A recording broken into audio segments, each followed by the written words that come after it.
what used to work isn't working as well or at all for them, right? And it's like, what do I do now? And they almost seem to have forgotten that they didn't know how to do the thing that got them to their success at this point, right? So you figured something out before. You can figure this out again, whether if it's a brand new thing or if it's pivoting. It's like, yeah, things are different right now. The landscape's shifting pretty quickly, especially thanks to AI. But you, the solopreneur, the entrepreneur, the team lead, whatever it is, are capable and can figure that out. So when I say trust the process, it's not, okay, I'll just keep grinding on the thing that I hope works. It's going, no, I have the core competencies to figure this out. What do I need to do? And it's that picking your head up, looking forward, where do I want to be in 3 years, 1 year, 6 months, 1 month, and start executing to that.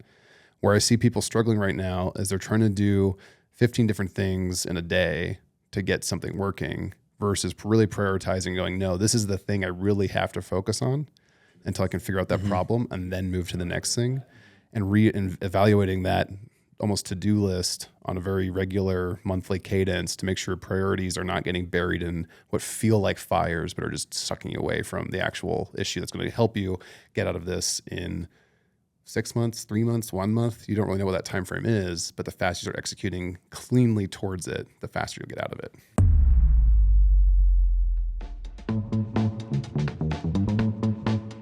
Welcome, affiliated listeners, to one of the best types of episodes, even though we have amazing guests. But today we're into, oh man, I lost it.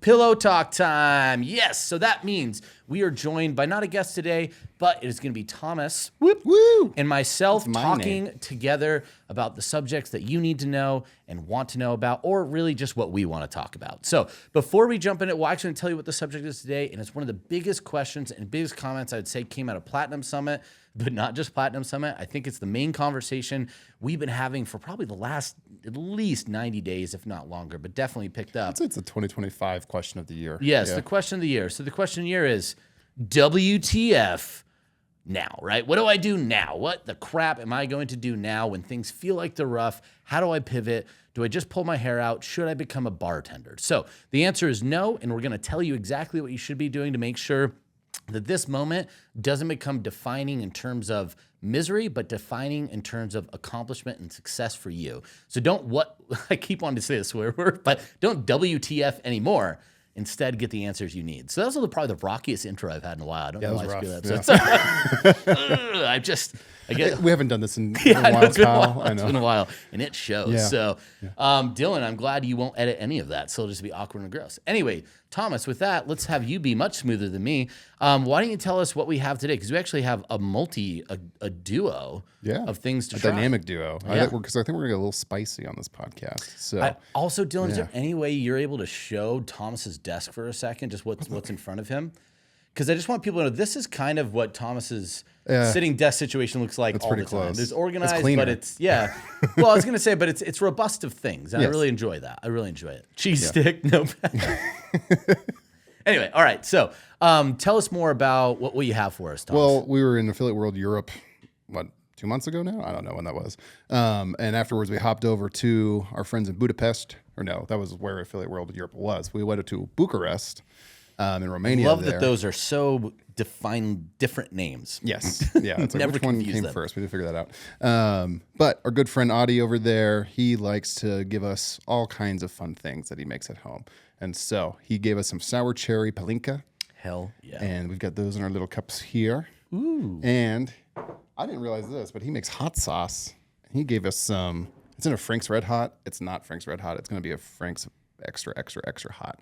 But this is some homemade hot sauce from Romania. I want to say Carolina Reapers, Ghost. I think all kinds of stuff are in here. He sent me a picture of the amount of peppers he put into it. It was a lot. It's very thick. It was a lot of peppers. So, okay, cool. So we're going to start with the hot sauce first then? It's going to destroy our palate, so I'd say let's try the palinka first. I'm going to go opposite of you. You do palinka first. I'm going to do hot sauce because alcohol really takes heat away well. Oh, then okay.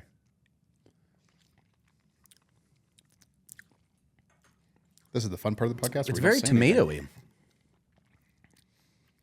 That's good. It's coming on. That's not too bad. Can you hold? That's nice, Adi. That's good. I got a little tear in the eye, but that's nice. It's good. Yes. It's not too hot. No, it'd be a great wing sauce, I think. Yeah, I think that'd be really nice with wings. It's Actually, easy. even ramen. All right. And then the Down sour with cherry palinka. palinka.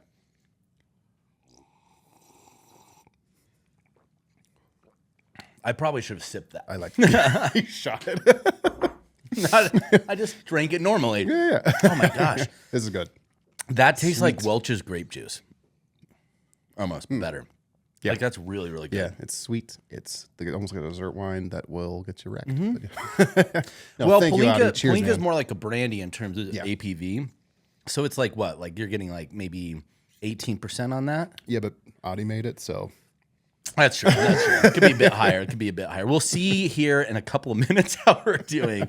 So, but that is delicious, Audie. Thank you very much. I'm going to send a message to you later. But damn, that was really good. I enjoyed that. What a great start. But yeah, but what do you WTF do we do other than drown our sorrows in booze and hot sauce? Yeah. Yes, 'Cause besides it's been a feel rough, pain. it's been a weird year. Yeah, for a lot of people. I think we'll talk. One of the things I think about. So, should tell you, I am not. You were like, why is Kyle wearing clothes that look like he's like a dad going to a game? I like to think a lot of the feeling of kind of let's dial back what the feeling is like, right? And so I wore this today, all my Boise State gear because I'm a Boise State football fan, and like many fans in any sport. You go through a moment where life seems really good. Your team's winning, things are good. You feel like things are never going to end. You have a great season. Maybe you don't go exactly where you want to go, but everything feels like the next season is going to be great. Only to find that it totally sucks. And you're like, oh my gosh, why does my team suck? And then you get to a point you're like, maybe they'll figure it out. We're hanging in there. Or you're like Boise State where they stopped hanging in there. You feel like a super deficient position, like a crap quarterback. You're like, if we just get the backup in. And then that quarterback gets hurt. And you finally feel like, hey, it's been a rough year, but it's going to turn around.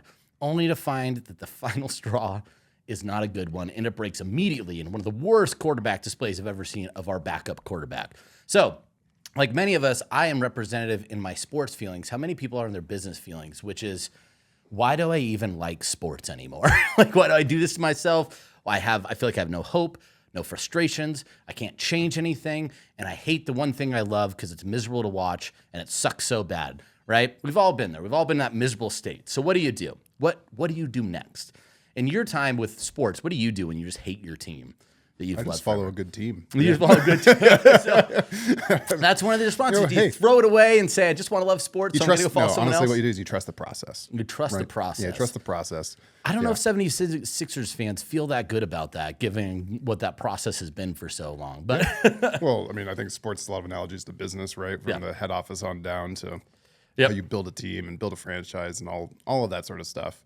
And that's where you see head office, front office can ruin a team Yep. and ruin a franchise, or just keep it in stagnation because they just want it to kind of bleed off cash and they don't really want to invest a lot into it. Hello, AKA Cincinnati Bengals. Mariners, yeah. yeah, we Oh, can they're list lots of closest, those, right? Yeah. So, yeah. Well, and I think that's a good example, and I think that's one of the things to think about. So today, like, I don't want to stop being a Boise State fan, but today sucks right now. So I think you hit some big things in there. Trust the process. And the other thing I think is really good when times are tough, look at distress assets and leverageable assets. So a good way to think about this is let's do, I'll give an example. We'll go back to sports just because I love sports and it's football season. So We why might not? as well ham-fist this metaphor. Yeah, as yeah, we can, exactly. yeah. Let's just keep doing it. But like the Philadelphia Eagles are probably one of the best front offices in the NFL. And they do that because they do a really good job finding assets that other people, players, that other people don't think are good enough or aren't paying attention to, but are good at one really thing. They have a skill that's underutilized and underappreciated.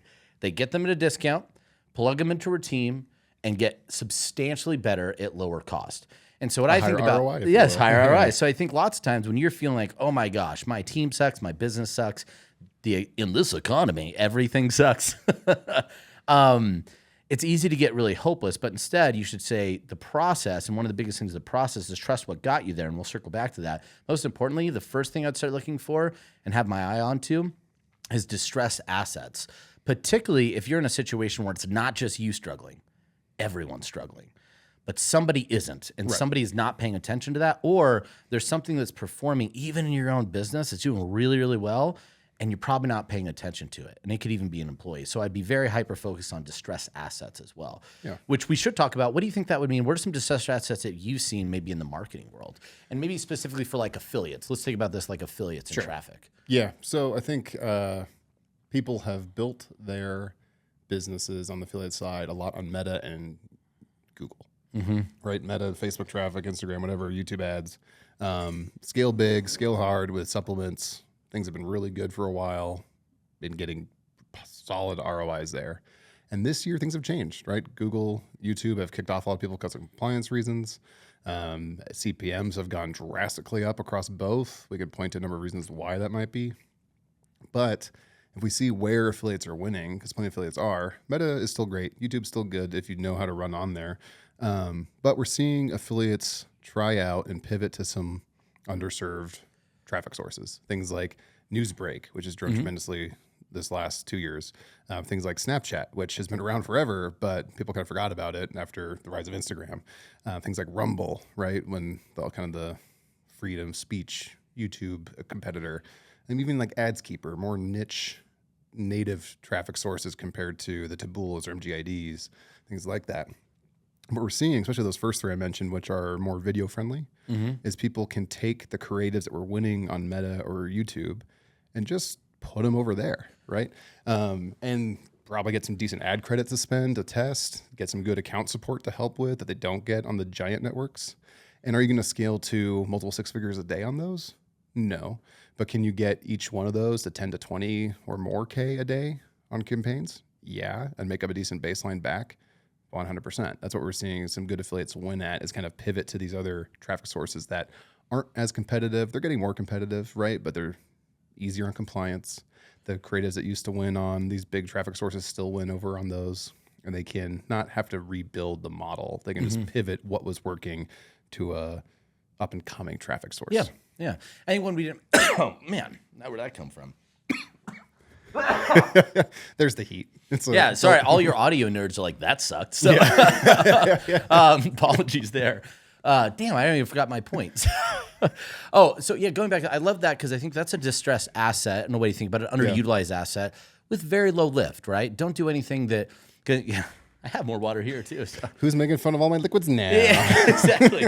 I look like a drink goblin too. Yeah.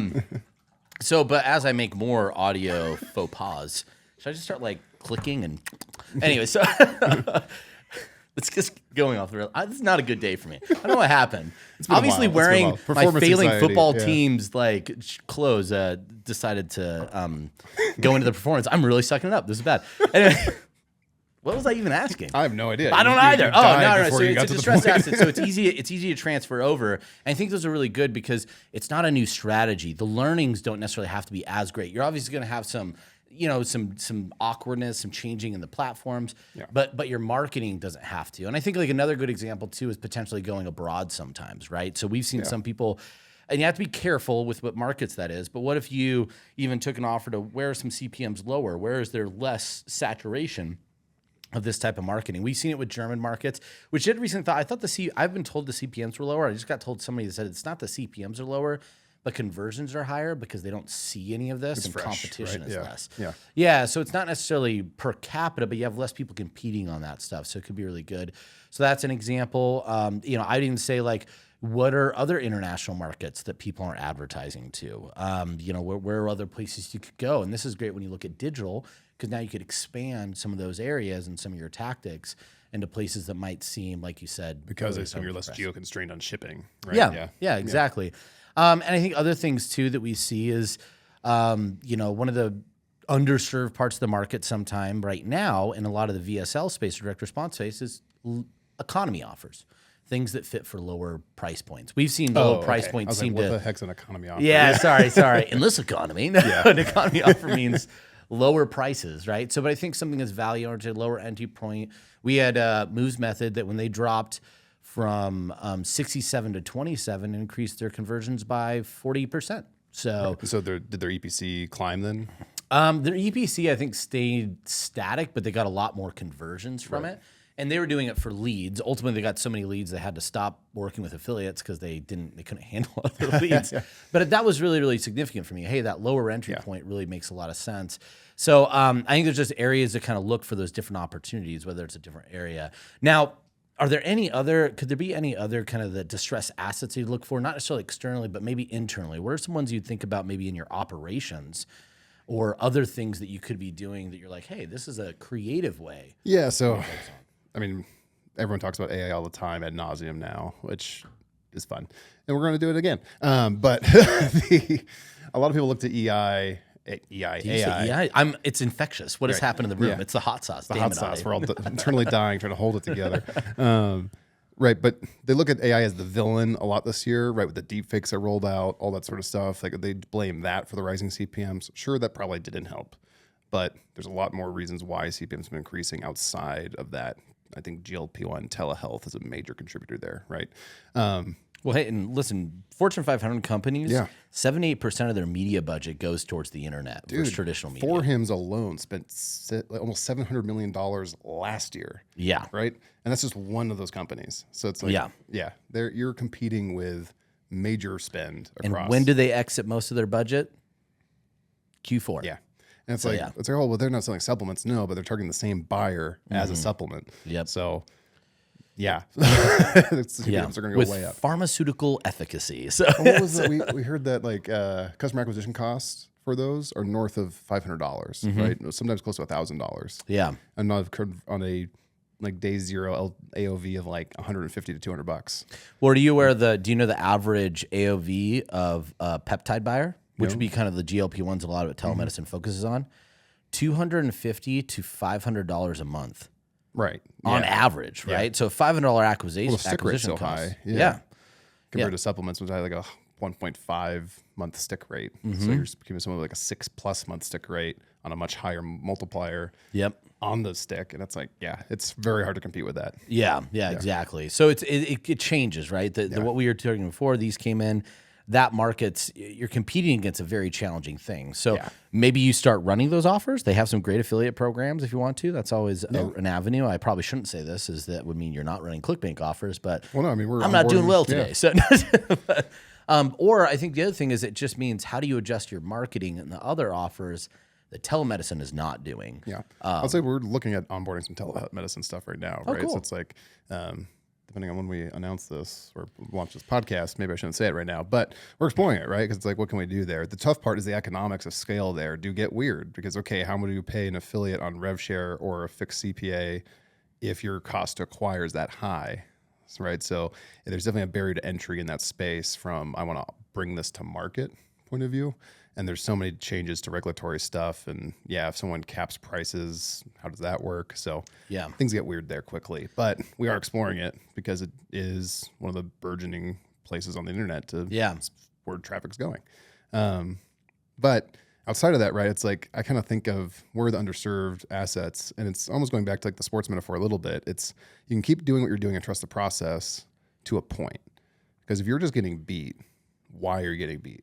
And it's because people are probably moving a lot faster than you because of AI, not on the marketing side, but in their operation side. Kirsta at who's one of the biggest affiliates the last 6 months on ClickBank shared what they're doing behind the scenes at Platinum Summit at his talk. And it was great because what they're doing is bringing basically vibe coding into their business to launch apps, not to sell, but to support their internal efforts. So he's sharing what they did to build an app that integrates to their Facebook business account manager. They can build, launch 100 to 1,000 ads automatically, right into their ads account manager without having to touch and manually do it all and figure all that stuff out. So they can scale so much faster just spinning up ad campaigns, which as we know is one of the biggest friction points in a scaling media buyer's journey. Yeah. And then they can get 1,000 ads getting tests on and find the winners so much faster. And then some marketers will poo-poo that. They're like, oh, that's not real marketing. It's like, well, it's working. You're kind of just breaking the mold and just trying to figure out brute force method. Yeah. Well, at the end of the day, there's an acceleration of this. What is one of the things we've always said? Whoever tests the most tends to win the most. Yeah. Right? So that ability, it's funny, it was just on a call earlier today where this got brought up. It's not, when you could test 1,000 variants and get 1,000 different creative options in front of you, versus somebody that can only do 50, the 1,000's going to win every single time. Yeah. And that's where AI is able to really expand on that and grow and allow that to happen. So I think that's a huge thing. Now, one of the things is, what do you think is the barrier for so many people to do that? It's been available. I mean, Chris and Jordan obviously been doing a lot to build out. Sorry, I forgot your name, Jordan, for a second. It's just, I've been forgetting everything, so no harm, no foul if you're listening. But like obviously these guys they've invested a lot in it, but it's not like they're AI experts by any means. So like, what do you think blocks a lot of people from just doing it? Well, I think we see it where entrepreneurs get stuck, not able to find time or prioritize the time and what's going to get them the biggest lift. And so they think I need to launch more ad creatives, and they're going to just go try to brute force that either with contractors or their own time to do it, versus realizing, okay, if I actually, what feels like slowing down and just committing days, weeks, or blocks of time to learning AI or hiring someone to teach them how to vibe code or whatever that might be, like actually doing that thing that, okay, this is going to feel like I'm slowing down painfully in the short term, but will let me accelerate so much faster in the midterm and get to that point. It's really picking your head up and looking out, not just down, what's happening in your business on a day to day, and going, what do I have to be able to do better and faster in the next year? Not just right now, it feels like a pain point in a fire. Yeah, for sure. So no, I think that makes a ton of sense. And I'm going to add one thing to that too that I think would be really big is oftentimes, and we'll go back to process in this in a second, but I want to talk about, we talked about the affiliate side. Let's talk a little about the vendor side before we get there. But just to kind of finish that point, no, I really like that because it's something where it's like, you just have to commit to it, even if it feels hard. And hey, we're coming up on a slower period. It's kind of a perfect time to do it in Q4 to set yourself up to be able to just compete into the next year. And I would even say if this is something you're like, I don't know if I have the time or have anybody on the team that I want to do that with, I'd really like to hire out. I actually recommend you should go back and listen to our episode we did with Jordan Hall, where they're doing hackathons with high level developers. And for like basically 10 grand, you could go to one of those hackathons and say to all these developers that want to be impressive, build me a tool that allows me to create like ads from my ad set. Here it is. And then give a bounty for people at a hackathon, and they'll all go see who will actually go get you that tool. And you'll get multiple versions of it. You pick the winner you want, and you get that piece of technology. But guess what? You also get a list of now people that you could potentially hire and bring into your business that could just AIify it right away. Or there's lots of consultants out there that will do the same thing operationally for your business and start doing that. I know we brought some people on, and there's also, if you have some questions, like I know Gus Van Dender's doing some great stuff with Joe Stolte.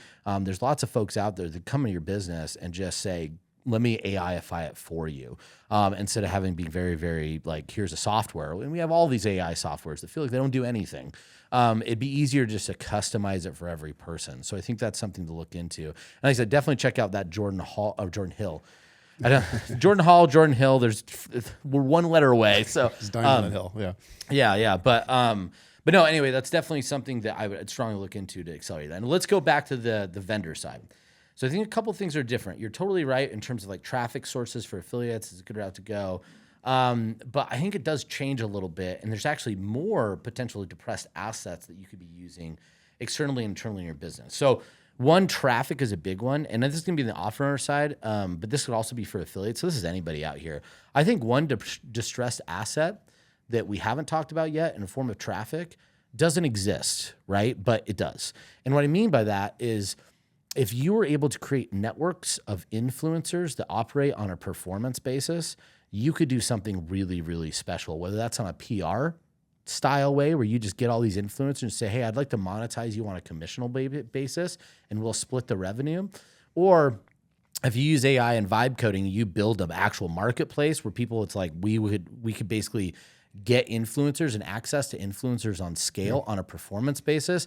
I think it's a massive distressed asset that doesn't exist in the market. And there are some networks out there that cater sometimes more to like less the performance, more of the cost of story posts and things like that. But there's tons of, Creator Co. and those competitors out there.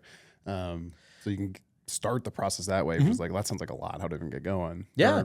You could use them to start reaching out and having Jade conversations. Young's working in the space now in that fashion, right? Yeah. Working with more of the e-com products out there. But yeah. It takes a bit of a grind, and we talk about AI increasing the efficiencies.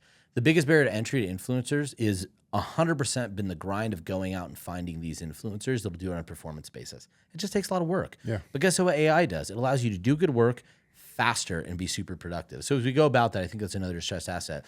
The other thing I want to mention, just as a couple things to look at in your business, is one, I think it's really good to look at your talent and your employees. who on my team could do more than they currently are and their job asks them to do? What are the other skills? Even just do a skill evaluation. Is everyone really in the right place in my business? If you happen to have employees or anyone that you're working with, I think that's a really, really valuable thing to do when things are struggling, is rally everyone, understand, but most importantly, like, do I really have the right chess pieces on the chessboard in the right places to make this work? I mean, John Ali talks about that at Spyglass Ops. It's like a lot of times we look at who do we have and what they can do. We almost need to flip that and go, what do we need to be able to do in this business to operate to the highest efficiency and the highest profit margin, right? And then you figure out, okay, what are those roles? What are the core jobs we need to fill? And then you plug people into those and go, can this person complete this job? And the tough conversations are if you have mismatches, right, and doing that. But I think that's kind of the natural thing too when we talk about misplaced assets. It's like you might have fat to trim in your business, right? And I think if we are looking at recession, or if we're already in one and we're just starting admitting it, or if we're moving towards one, whatever it might be, the companies that can outlast that and operate on thinner margins are going to be the ones that survive and win. And whether that's a solopreneur, whether that's a bigger company who's going to go from 100 employees to 80 to 50, whatever it might be, whoever can do that the best is going to be the one that's now scaling big in whenever this ends. Yeah, 100%. And the other thing I'd say, so that's a big one. Make sure you have the right pieces. Love the way you talk about it. Is like, define what you need and who do I have and what gaps do I need to fill? Yeah, because I mean, some people got upset with like the marketing that happened this year and all that, but we look at some of the people who are doing that marketing that we're not fans of and the deep fakes and things like that. But if you look at how they were doing it, that's where it gets operationally impressive with how fast they were moving. And you look at how quickly the average client we have launches an offer. It's like, even if they weren't doing deep fakes, they were still going to punch the core market in the mouth. Yeah. With just how fast they're rolling things out. Yeah. Their speed to market was so tremendous. Yeah. Well, imagine if I could produce 5 offers a year Yeah. and my competitor could produce 100. Yeah.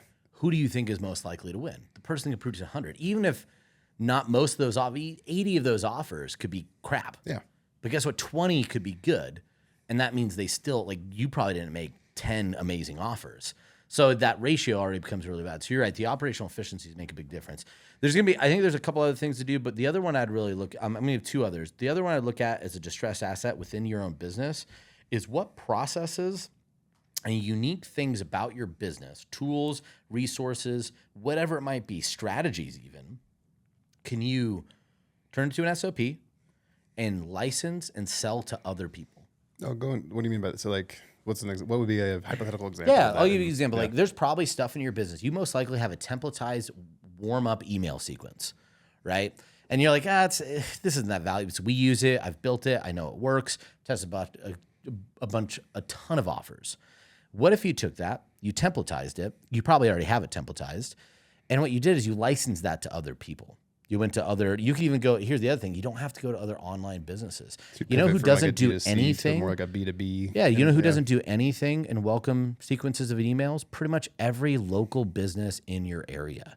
Everyone in the United States does. And even a ton of e-com brands don't do any of this. Now, instead of going and saying, I'm going to write it for you, because guess what? That takes time. It takes a much larger commitment of cost. What you can instead do is come away and say, hey, I give you a tool set of all these things, or I sell it to you for a one-time or even a reoccurring to have licensing access to these tools that automatically gives you an auto response sequence for every new product that you create. You could probably build that really quickly, go out and license it, right? You're still working, but what that does is it gives you cash flow for what you're already doing. And it just gives you that time. Maybe say you could invest in new markets, new research, new AI, and we don't have the same income pressure because that's straight to our bottom line. So look at what you might have in your own business that you could license and sell to people that are out of your industry. It doesn't create competition, but you've definitely done something that's going to solve. Jay Abraham said this. He's like, your biggest problem will solve somebody else's bigger problem. And where that sounds confusing and makes very little sense, the idea is there's something in your business that you have that could solve somebody else's problem and in turn solve what you're experiencing. So if you don't have enough cash in your business because acquisition is slowed down, but I have these really cool internal tools or processes and I license that out to a bunch of people, guess what? All of a sudden I get a bunch of cash coming in, right? That solves a big problem for me. Yeah, I don't have to fire staff. I don't have to do this. I don't have to cut whatevers.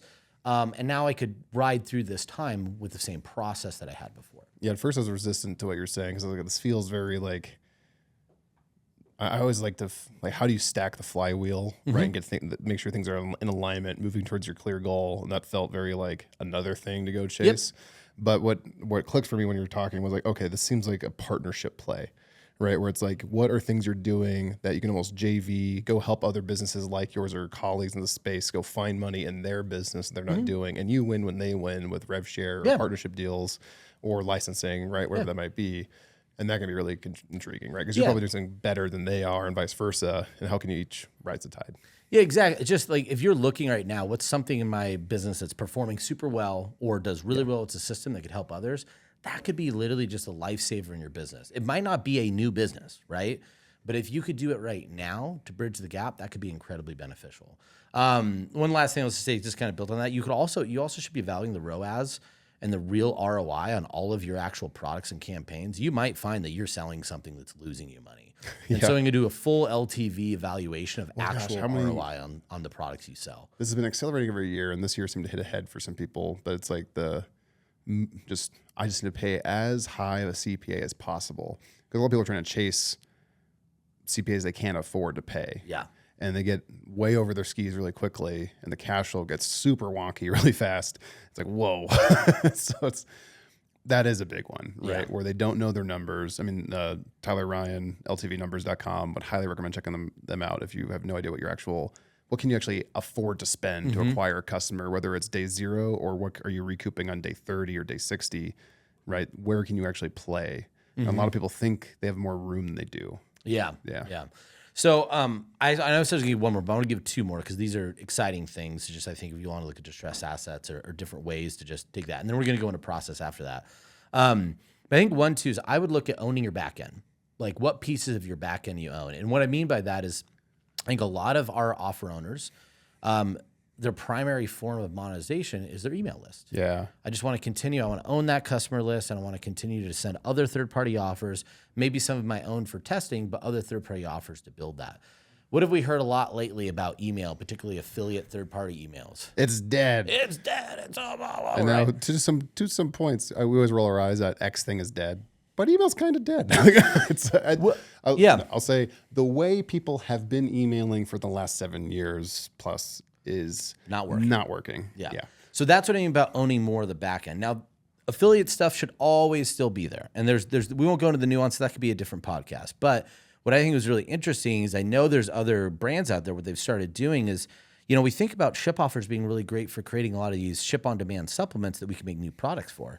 But I could also create an entire internal product line of commoditized supplements and just sell them for high margin myself. Yeah. Even just like a simple Shopify store, which you're not aware, you get a 3-month trial. It's $1 a month, and it's not that much to own a basic Shopify store. It integrates with ClickBank if you want it for processing, so you could do affiliate links if you want. Yeah, we see people using Maripost. They can plug that in really quickly. It auto-populates in their email campaigns out with the product images. It's almost if I always like to plug for free advertising Nordic Naturals, right? The omega-3 fish oil supplements, their biggest seller. Yeah. And like how they do their email journey when you're a subscriber on their supplements is great, right? It's super clean. You can pause, you can re-up with simple clicks right out of the email. Yeah. And recreating that brand experience in a performance space and that brand performance style of really maximizing LTV is what's going to help you get a lot more flexible if margins have to get tight.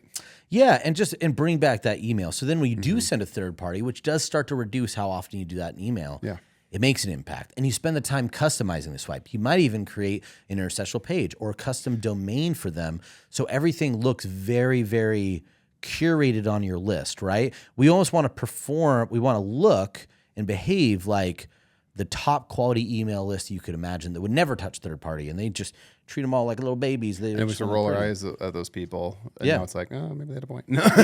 Well, I think it's not necessarily had a point as much as we've seen the market shift. I think there's some things in AI that we talk a lot about efficiencies, but it's also created a lot of efficiencies in compliance and what networks don't want. Right, I can now not even have to. don't want, right? Yeah, it's the same. Like ESP, that's what my networks. Any large distribution things like, we don't really like this stuff. It was just really a pain for us to figure out what it was. Their businesses are getting at risk from the way marketers are aggressively blasting to their list, right? And it's like things have just evolved. Yeah. So we have to evolve too. But that's one of those things that's a really. And then I I said I had one other one that I was going to say, and I already forgot it. Just left my brain. I got so excited on that one. I'm just curious on that. Do you think people can get away with this is the email swipe, I'm going to plug it into my list and send it, or do you think they have to change? I don't think you should do that anymore. Yeah. In fact, I think the most you should do is say, hey, like what I would probably do on my tool page, I would create an AI bot for email swipes, and you feed it with what you know works in your this list. is cool. Yeah. And then what you say is like upload your best performing swipe in the last 30 days and give some check boxes about your audience you're going to, and let AI generate a unique email swipe based on what you've already tested and work for them. Yeah. And be like, this is yours. And make sure it never replicates anything. And I think that would start helping give that customization for some of those affiliates that are really struggling to do that or do it effectively. Yeah. So again, these are cool tools, right? What if you build that and then I license that to every single person that has an affiliate tool page? Anyway, these are just cool things, guys, that you could really quickly go through a challenging time and increase those efficiencies. I also think that you could get to a point you start giving your affiliates that are on email unique domains. I think it's actually effective for any of them. So unique domains are, again, going to make things look different, and it's harder for AI systems to identify that this is being blasted everywhere. And so that could help some of those performance things. But again, that's really efficient. Like from an operation standpoint, that could take a ton of time, which is why you need AI to make it not. And this is where you could start getting those gains in the other way. And the other idea I had, I don't remember. Oh, yes, now I do remember. I know this is going to sound like a crazy idea because we're talking about in this economy, things feel very challenging. And so you feel like you're not going to get, no one's going to understand why I keep doing that. It'll be great. We're not going to tell them. Anyway, so, but I think one thing that people lose sight of is sometimes you go back to the J. Abraham quote, your biggest problem is somebody else's bigger problem. Don't lose sight of the fact that distressed assets are everywhere right now. There might be an agency, another business, or something you could acquire. And you might be struggling, right? You might not be in the best spot. But if you have enough good historicals, or you could leverage some form of debt on an asset and acquire a business at a discount that does something that you need, but they can't make it go to market, you could find some really amazing ways that in a downturn quickly turn your company around to mass growth by just acquiring your solutions that you're struggling with right now. So I just think I know that's a crazy thing to look at, but one of the number one things that companies do to grow when they get big isn't build their own internal teams. They just acquire somebody else, and it allows you to go and leverage a lot faster. Yeah. So with that, let's talk about process, though. Just so we can move, because I know I'm talking too long here. Yeah, we got a few more minutes here. Yeah, we can. Yeah, so you said trust the process, the Joel Embiid quote. What does that mean when you say it? What do you mean by that? Is that Joel Embiid? What? Do you not remember the whole trust? No. Oh, okay, gotcha. No, sorry. I guess for me, it's that if you, I'm gonna have Michael tell you about this Yeah. later. He will give you a monologue easily over 90 minutes. I think where we're seeing some deer in the headlights from our colleagues out there is what used to work isn't working as well or at all for them, right? And it's like, what do I do now?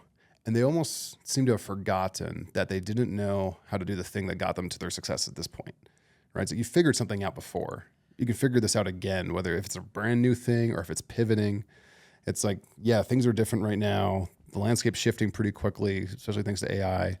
But you, the solopreneur, the entrepreneur, the team lead, whatever it is, are capable and can figure that out. So when I say trust the process, it's not, okay, I'll just keep grinding on the thing that I hope works. It's going, no, I have the core competencies to figure this out. What do I need to do? And it's that picking your head up, looking forward, where do I want to be in 3 years, 1 year, 6 months, 1 month, and start executing to that. Where I see people struggling right now is they're trying to do 15 different things in a day to get something working versus really prioritizing, going, no, this is the thing I really have to focus on until I can figure out that problem and then move to the next thing. And evaluating that almost to-do list on a very regular monthly cadence to make sure priorities are not getting buried in what feel like fires, but are just sucking you away from the actual issue that's going to help you get out of this in 6 months, 3 months, 1 month. You don't really know what that time frame is, but the faster you start executing cleanly towards it, the faster you'll get out of it. Yeah, for sure. So yeah, I think trust the process. It's kind of what you're talking about. Like the first thing you need to do is track the process, right? Yeah. And then ask about why this is the process. So if we break that, because you're totally right. Like this is the time to go back to the principled stuff. You learn something when you're successful. And we talk this all the time. That's why I think strategies are so much better to learn than tactics or tricks. because tricks are always going to end, but strategies and the underlying reason of why they work tend to be the same forever. Why do we basically have the exact same like long form structure that we've had since the 1920s? Because that strategy works, right? Human psychology is slow to change. Yeah, exactly. Humans don't evolve that fast. Attention spans get shorter. But how you get in front of them can change. Yeah, But exactly. How you market to them don't change. Yeah. So let's go to that idea of trust the process. The process is the idea that there's a strategy that's worked for decades and decades and decades. And that's not to say things can't fail, but normally that core stuff doesn't. There's a reason we've been telling the same story structure since the beginning of time and still do it today because it works. But it's very core principle. It looks very different on the surface. I'm sure when we're reading the Iliad versus watching a Marvel Avengers movie, they don't feel the same, but they are the same at the core strategy. So these are things that are a bit confusing when we get into marketing. But the first thing I do is you need to understand and get to, when you track the process, what you're really trying to find is the strategy that underlies that process. So if you were taught a strategy and then they gave you the tactics, trace that process, tie it back to the strategy and see why this is tied to this strategy, right? If you're doing VSLs, you're not sure why your copy isn't working anymore, why our stories aren't working. So you have your framework for a VSL. Go back even deeper. Go to the idea of how stories are told, the hero's journey. See which part of the VSLs tie to that and start to go, okay, well, if this is doing it here and this feels like it's breaking, I know this format's worked forever. What do I actually need to adjust in this process if this is the underlying strategy? And why did this part work but is no longer working? Or is it still working, right? There's lots of little things in there. And this, I know this sounds like meticulous, and it might be, but it's incredibly valuable because what you're going to learn is this is where we're going to track the process. You trust the process, but you track the process, and then it's understand the process. Why does this work? And if you don't know why it works, you know what your next task is. I'm going to spend all my time until I know why the hell this thing worked. Because it's going to help you replicate it in a different way. And if you do, you ask people, ask mentors, do whatever, go outside your industry, go read old ass books. I know that's a crazy thing, but find a way to solve for that. And I think to give you kind of a metaphor for this is something that's been on my mind. It's always on my mind. I don't know why I said lately. It's just I constantly think about process to strategy and why things work. But like I had a conversation with my son about this literally just yesterday because he was talking about when he was young, when the VR, we all remember when VR and Quest were like popular that time that would replace Pogs for a Christmas, right? Like you got one, I remember, yeah. So it was a transformational experience for him. I didn't realize why, but he just told me that for him, when he got into VR, it opened up a world that allowed him to socially kind of bridge some gaps. He made connections he never did before. It was really great for him, right? Yeah. And then kind of the arc of VR, Mark Zuckerberg bought it, kind of made, I would say, some miscalculations, and the market really tumbled down. And where it was going when my son got into it to where it is now is very, very sad. And he's been very distraught about it. And he's like, oh, it gave me all these things and now it's gone. It sucks. It sounds a lot like marketers today, if I'm being honest. You know, remember when it was so great and then Mark Zuckerberg ruined it all, right? It's like, damn, this sounds a lot like a media buyer or anyone in our business. But what we talked about and what changed is I did the exact same thing to him. I was like, hey, man, that's okay. But what you need to evaluate is something worked there that had nothing to do with VR. Something worked in you in that process that you could learn from.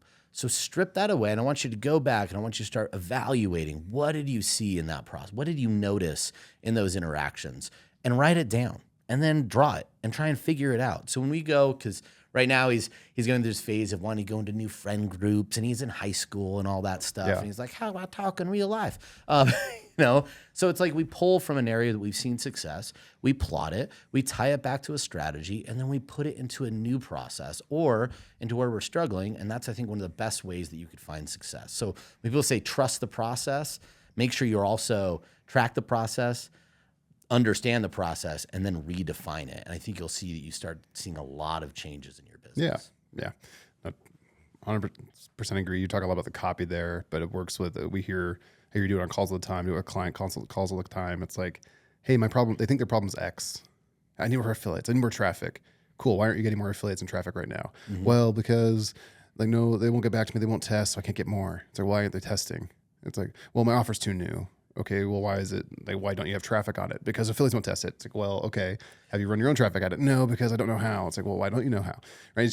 You start peeling back to the core issue or whatever, and that's just one example, right? But Yeah. You keep digging to the whys, and you'll uncover the actual blocker to the problem they're having, which then presents a plethora of other solutions. It's like, Yes. right? It's like, okay, you might be beating your head against a wall with resistant affiliates. Do you keep doing that, or do you go figure out other ways to get traffic? Yeah. Yeah. Yeah. We'll give you a really good example. Let's go back to that one, right? Oh, I don't know how to run media, but I know how to build offers, right? And affiliates are out here. We need good offers. Well, gosh, that feels like a real opportunity for two people to talk together and partner. Your biggest problem is somebody else's bigger problem. I want to keep saying that because it's so relevant right now. Yeah. So if you go back to your process and you realize everything else in your process is really good, the one piece that is broken right now is our process was relying on affiliates testing, because there was a time you put an offer, you put it on a marketplace, and you'd get tons of traffic, and you're like, I love my life, right? I got another Lambo. And the supplements ruined everything. Yeah. CPA ruined everything. Zuckerberg, right? Deepfakes ruined everything. Yeah. So something changed, and now all of a sudden, what really is broken is you're still making great offers. Yeah. But what you're not able to do is test and optimize them the way you did before, so you can't prove. And it's almost like, it's TiVo, one of the best products at the time, changed the industry. And guess what? They were never the number one seller of what they invented. Yeah. Because they weren't as good as others at actually getting their messaging, right? So that's one of those things. You might have all these great ideas and these great processes, but this part's broken. What do they call it? It's like the first mover disadvantage, or it's like the first mover. Yeah, right? So it's like Uber, for example. You break through, and then everyone can draft behind you almost and overtake you because you're like. The best one on the TiVo thing is Simon Sinek in his Golden Circle when he talks about it. Yeah, that's so great. But what I kind of go back to, I'd look right now and say, well, we're tracking the process, and we see that this part of our process isn't working anymore. So it's not get more affiliates. It's that doesn't work anymore. You need to have in-house traffic. Well, I don't know. That's a solvable problem. It's an agency. Well, I don't really like agents. Great. Go find one of these affiliates. Bring them in. Say, hey, how do we work a partnership deal out with this? Like an exclusivity deal, whatever it might be. Yeah. Does it? What if it's not even exclusivity? What if it's just a straight partnership? You're needing to expand, and they might want that too. There's lots of different ways to go about it. But yes, that's a perfect example of diving into it a little bit deeper. I would tell you the replicate process, but innovate creative, right? Yeah. That's a big place that we need to see. We need to see. I'm always excited by this. Sounds maybe a little callous, being like an armchair quarterback, but I'm excited to see the innovation that's going to come, because it feels right now we're kind of in the elbow season of, whoa, things aren't working like they used to, and it's just kind of like pause. But what I'm waiting for, what I think is really close, is that, that's working. Yep. And now the trend of this industry is everyone's going to dogpile into that, and that's going to blow up. And that's always fun. But it's like, I'm excited to see what those things are. And I've got some guesses, right? We've all got some guesses what those are going to be, and some hints of what those might be, with like different e-com performance, with different digital offers, different kind of niches like that, but different tactics of marketing.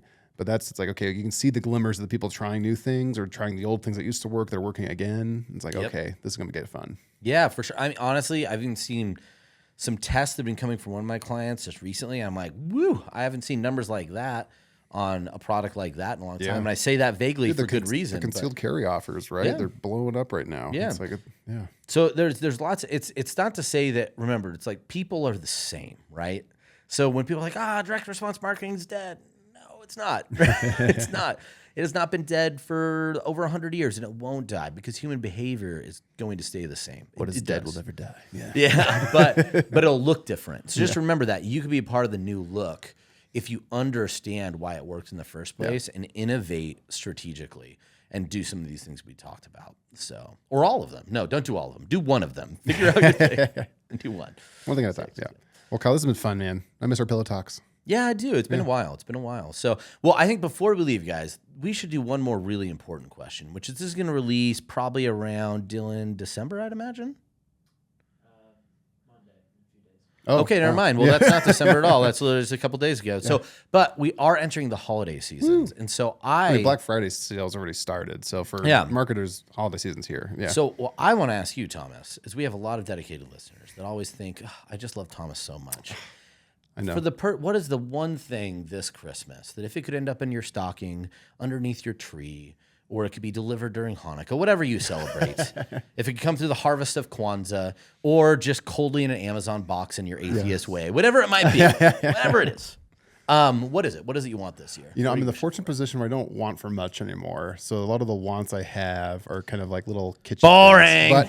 But what I said to my wife, she's like, you know what I want? You know, like, what a salt pig is in Yeah. your kitchen? Wait, salt pick? Yeah. A salt pig? Yeah. Like Oh, where salt pig? No. Yeah. What do you think I said? Salt pick. What's a salt pick? He said like, oh yeah, I know what that is. Well, like What's big the- thing of salt. You have a pick to like get off chunks. You ever had to like salt block before? That can't. Pick. What are you talking I'm pretty about? sure there's a salt pick. There's not a. Anyway, Googling is right. a Continue salt your comment. pig. It's you keep An salt assault in the pig? kitchen so you can salt the foods. Pig. I'd Salt like pig. an assault pig though. I really Assault like it to be an assault pig.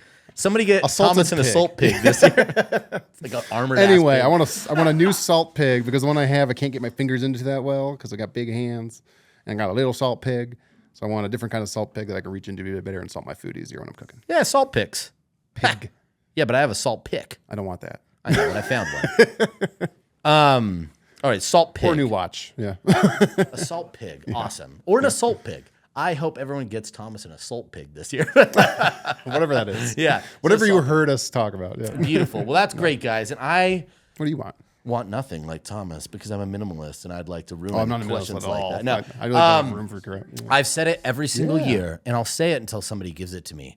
Taxidermy mice. If you Etsy taxidermy mice, you will be so happy with yourself, particularly the ones that are strippers. There's a Army of Darkness mice. There's a Joker mouse. Everything you can imagine in the form of taxidermy. That or bad taxidermy. I want all of it until one day someone delivers to me because my wife refuses. She doesn't want it in our house. And I feel then at that point, I will be compromised if I buy it myself. But if somebody gifts it for me, now I put her in a compromise position to say, I can't be rude to them. I have to bring it in the This home. is perfect. I've been trying to figure out what I should get you for Christmas. This is great, yeah. I've been trying. I've been angling for a long time. Unfortunately, they're not like tremendously cheap. Like it's not a. It's you have to love me a lot to want to yeah. do it or hate my wife. One of the two. I'm decide, indifferent. What I do love, like a little passive thing you can do is you almost like force, when people are like, oh, how do you start collecting this? And usually it's like, oh, someone got me something, then someone else got me that because they thought I liked it, and just goes from there. You can seed that exactly this way. We've done that with friends, and you start getting them Yes. random kitschy things like Sounds cow great. printed stuff, and all of a sudden they end up with a kitchen full of cow printed stuff that they never wanted in the first place because everyone gets it for amazing. them. It's Can't great. wait for it. Yeah. Beautiful. Awesome. Well, with that, guys, please rate, review, subscribe, hit the bell, do all the things so Dylan is happy because he's chronically miserable. Just the poor guy. He's just so unhappy because you're not clicking and subscribing enough. So do it now. Also, please, for any of your questions or comments or either other things you want us to snuggle against pillows with and talk, or some advice for me not to suck so bad at the beginning of this call. I called a call and it's a podcast, so I don't even know what's going on. Anyway, please send those to affiliated@clickbank.com. Thomas loves reading your emails and occasionally telling me what they say. It's really, really good time. We enjoy it. And Thomas, what do we tell the people for next time? I tell Audie, thank you for the hot sauce and the palinka. Those are great, and happy scaling. All right. Happy holidays. Happy scaling. Until next time. We out. Woo!